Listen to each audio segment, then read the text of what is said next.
से 15 साल पुराना नहीं है, क्योंकि 8 साल पहले भड़ास फॉर मीडिया नाम से एक पोर्टल शुरू किया था मैंने, जिसमें यह तय किया गया कि जो देश दुनिया की अच्छाई बुराई को उजागर करते हैं मीडिया वाले, अब समय आ गया है कि उनके किचन में भी क्या क्या पक रहा है उसकी सुगंध दुर्गंध को सामने लाया जाए।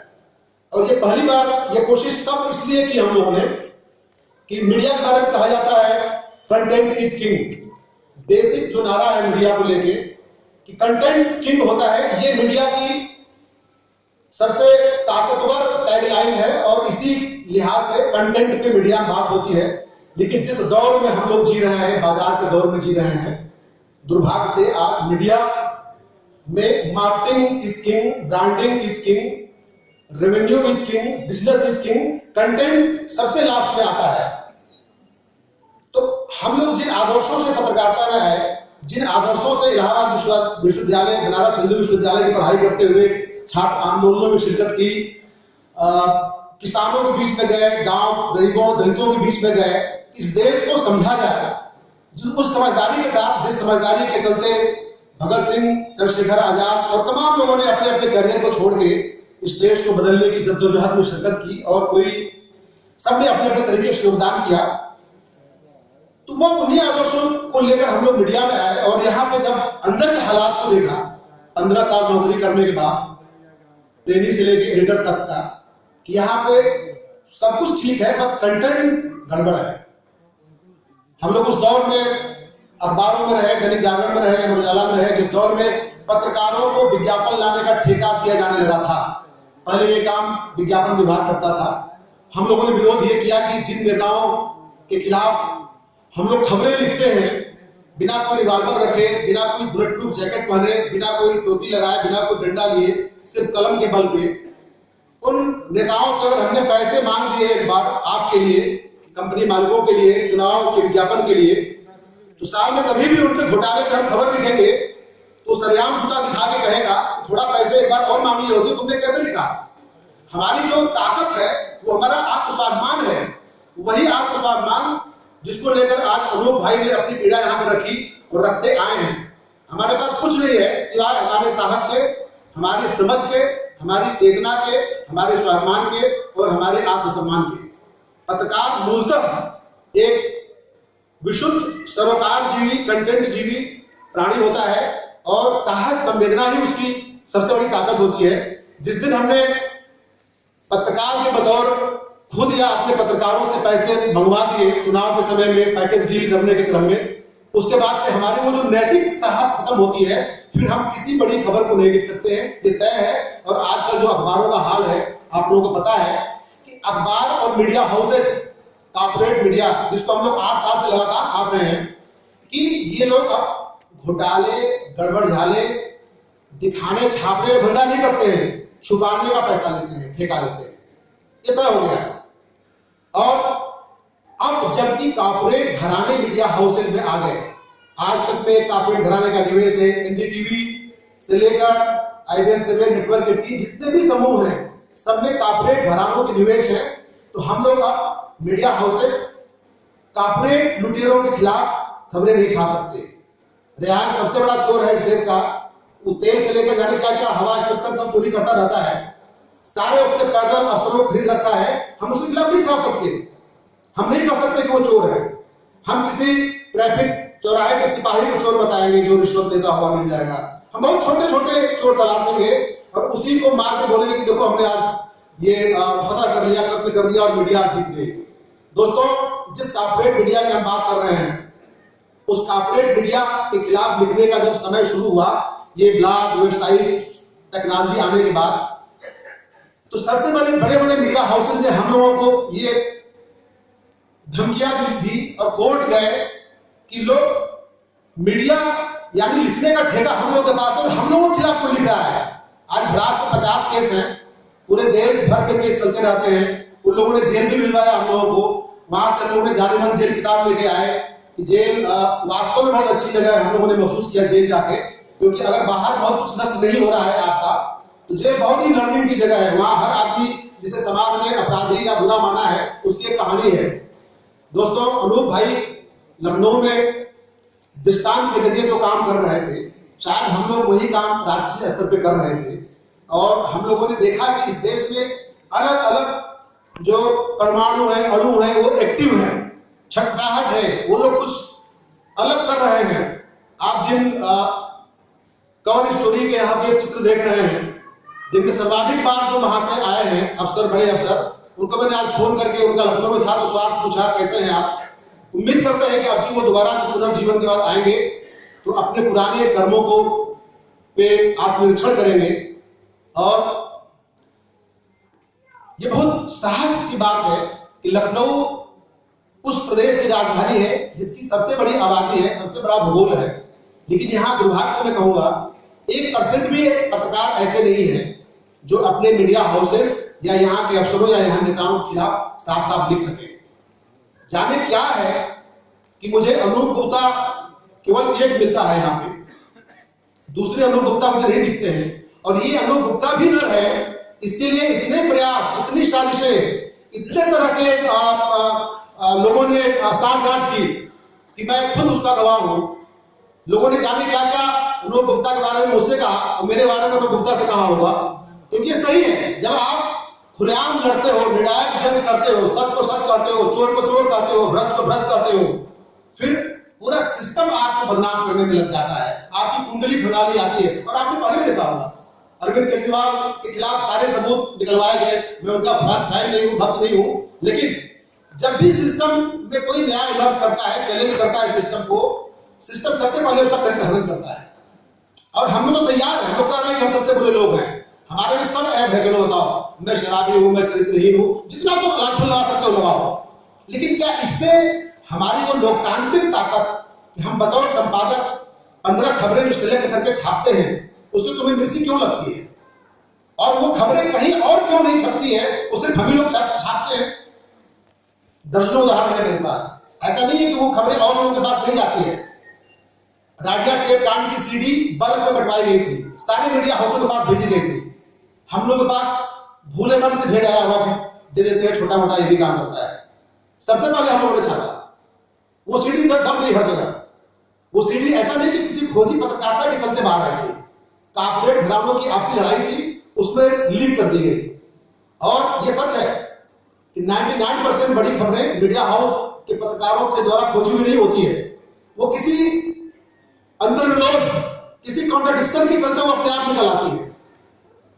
उसे छापने की भी साहस हमारे पास नहीं है। दिक्कत ये है, हम हजारों करोड़ टर्नओवर एक ST Hindustan times media house, उसने सुप्रीम कोर्ट में मुकदमा किया हुआ है हम लोगों के ऊपर, तो उन्होंने इतनी बड़ी बैलेंस शीट उसके साथ लगाई है।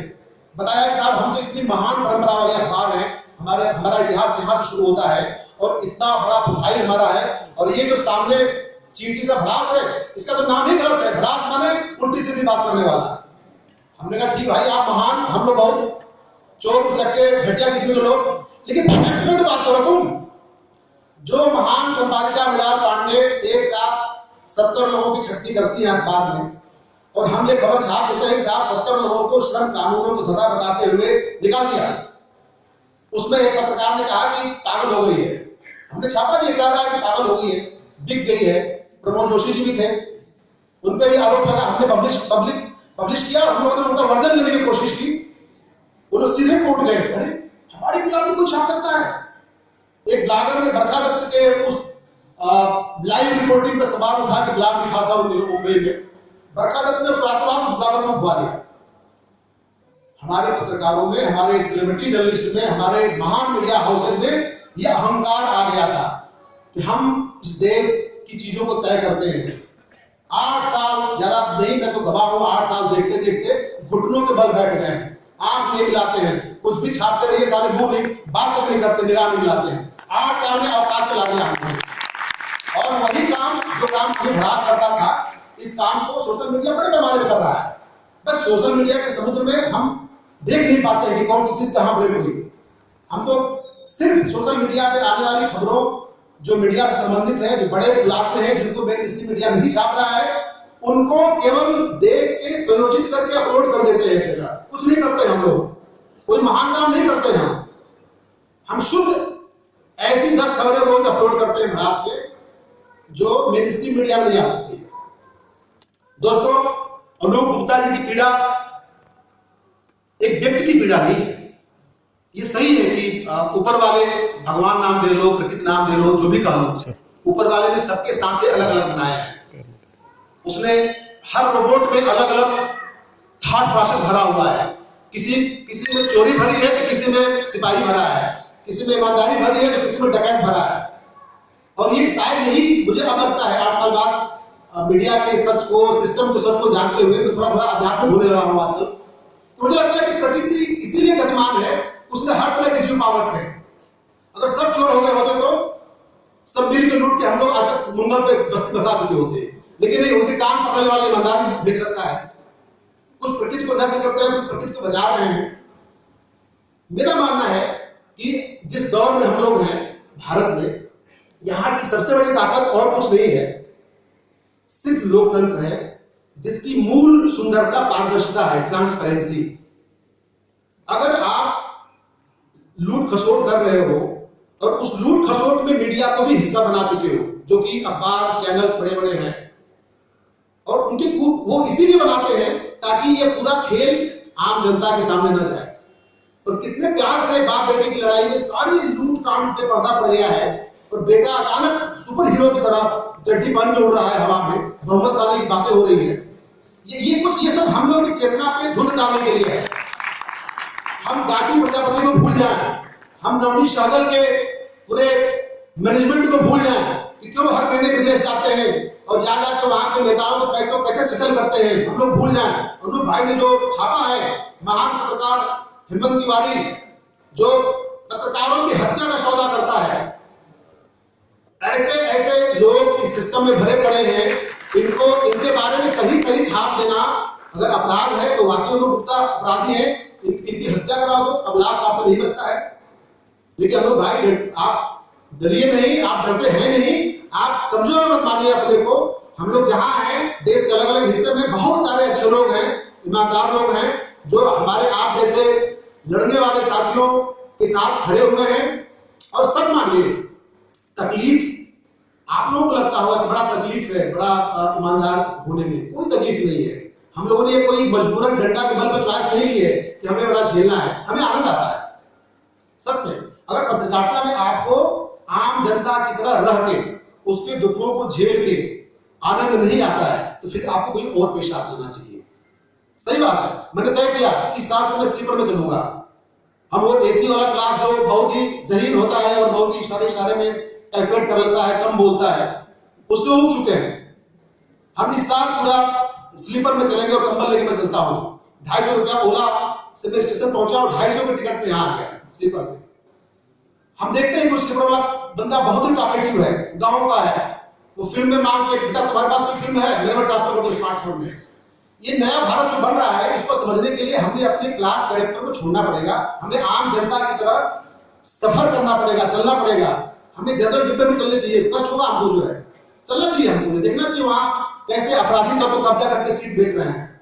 हमें लड़ना पड़ेगा उनसे, हमें दिक्कत होगी, हमें देखना पड़ेगा कि आम जनता क्या बातें कर रही है। गांव में रहना पड़ेगा हमें 6 महीने। अब तो मजबूरी भी है क्योंकि महानगरों की हवा इतनी खराब है कि मैं पिछले 2 साल से दिल्ली छोड़ चुका हूं और भटक के रहता हूं। कभी जयपुर के गांव में रहता हूं, कभी मेरठ के गांव में रहता हूं, कभी गाजीपुर में रहता हूं। हमें जीवन को संपूर्ण उदारता के साथ जीना अगर है तो हमें अपने जीवन को एंजॉय करना चाहिए। और जीवन कोई अलग थलग जीवन और मौत नहीं है, एक पूरा एक लगातार चलने वाली प्रक्रिया है। मैं बहुत पहले मान चुका हूं कि मेरी डेथ हो चुकी है, क्योंकि जब आप कोई चीज शुरू करते हो आत्महंता आस्था के साथ, तो आप मान चुके होते हो कि मेरी उम्र 5 साल है। बड़ा शुरू किया हम लोगों ने, देश के सारे बड़े मगरमच्छ संपादकों के खिलाफ मोर्चा खोला। हमें पता था कि हम लोग की उम्र 5 साल से ज्यादा नहीं है, या तो भड़ास बंद हो जाएगा, या हम लोग गोली मार दी जाएगी, या हम लोग जेल में रहेंगे। 3 ऑप्शन थे हम लोगों के पास। लेकिन विकल्पहीनता में हम लोगों ने शुरू किया। सच है, कोई कहे कि आप बड़े क्रांतिकारी है ना, हमने मजबूरी विकल्पहीनता में शुरू किया, क्योंकि कोई नौकरी देने को तैयार नहीं था 15 साल बाद। क्यों नहीं साहब, ये लड़ जाता है, ये कंटेंट की बात करता है, ये मार्केटिंग वालों को दौड़ा लेता है, क्योंकि कंटेंट स्कीम सीख के आए हुए हैं हम लोग। उसी समय ब्लॉगिंग शुरू हुई, उसी समय भड़ास ब्लॉग बना, भड़ास का मीडिया एक प्रयोग के तौर पर बनाया कि पहले दिल्ली में हिट भर गरिया लेते हैं सारे चोरों को, फिर गांव चल की खेती करेंगे। बाद में मेरा घर आना ही मेरा धंधा बन गया और ढेर सारे देखा कि मेरे नहीं इस देश के ढेर सारे मीडिया में भड़ास भरी पड़ी है। सबको मंच दिया, आप लोगों ने मौका दिया और आज देखते देखते वो एक ऐसा मंच बन गया है जो भारतीय मीडिया खासकर हिंदी मीडिया को समझने के लिए उस पर पीएचडी तक हो चुकी है, तमाम बड़े विश्वविद्यालयों में हो भी रही है। दोस्तों, अनूप गुप्ता जी 2014 में एक शाम लखनऊ आए थे, तो मैंने फेसबुक पे उनकी एक फोटो के साथ सेल्फी लेते हुए लिखा था, ऊपर जो सुनाना चाहता हूं। ये 24 दिसंबर 2014 को लिखा था मैंने, इसको भड़ास भी पब्लिश किया था। लखनऊ के जामाज पत्रकार अनूप गुप्ता दिल्ली आए तो मुझे भी कुछ पल उनके साथ गुजारने का मौका मिला। अपनी मैगजीन दृष्टांत के जरिए दलाल पत्रकारों, करप्ट मीडिया मालिकों और भ्रष्ट नौकरशाहों के खौफ का पर्याय बन चुका ये शख्स वर्तमान दौर में साहसी पत्रकारिता का प्रतीक है। करीब आधा दर्जन बार इन्हें मारने की कोशिश हो चुकी है, दर्जनों मुकदमे झेल रहे हैं और यह क्रम जारी है। कोबरा पोस्ट में अमृत बहल जैसे नामी पत्रकार के साथ खोजी पत्रकारिता कर चुके अनूप गुप्ता कई बड़े स्पेशल स्टोरीज पर लगातार काम करते रहते हैं और अपनी मैगजीन के आने वाले अंकों में कई और बड़े तगड़े खुलासे करने वाले हैं, जो कि दिख भी रहा है। उसके बाद उन्होंने कई खुलासे किए, कईयों को नंगा करने वाले हैं। लखनऊ के पत्रकार जिन भ्रष्ट अफसरों की जी हुजूरी करके अपना पापी पेट पालते हैं, उन दैत्याकार किस्म के अफसरों को अवकाश दिखाने में अनूप ने देर नहीं लगाई। इस जुझारू पत्रकार को मेरा सलाम और शुभकामनाएं। अनूप भाई, आपके युद्ध में मेरा जब जैसा इस्तेमाल समझ आए बेहिचक कर लेना। भड़ास टीम आपके साथ है, बजाते रहो। नमस्कार।